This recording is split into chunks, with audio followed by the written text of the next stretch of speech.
Secret agent Sai യൂട്യൂബിൽ മറ്റുള്ളവരെ കളിയാക്കിയും അതുപോലെ അവരെ പരിഹസിച്ചും കുറ്റപ്പെടുത്തിയും ഫേമസ് ആയിട്ട് വന്ന ഒരാളാണ് ഈ സായി എന്ന് പറയുന്നത്.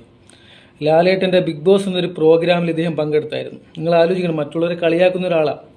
അപ്പം ഈ ലാലേട്ടൻ്റെ ബിഗ് ബോസ് എന്ന പ്രോഗ്രാമിൽ പങ്കെടുത്തപ്പം ലാലേട്ടൻ ചോദിച്ചു മലയാളത്തിൽ എത്ര അക്ഷരം ഉണ്ടെന്ന്.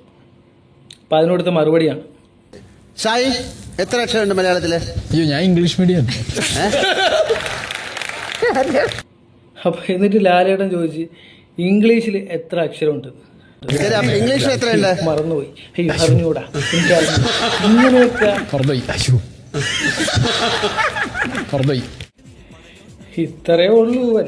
എന്നിട്ടാണ് ഹാർഡ് വർക്ക് ചെയ്തും അല്ലെങ്കിൽ കഴിവിലൂടെ വളർന്നു വന്ന വ്യക്തികളെ പരിഹസിക്കുന്നത്, കുറ്റം പറയുന്നത്, കളിയാക്കുന്നത്. എന്താ ഇങ്ങനെ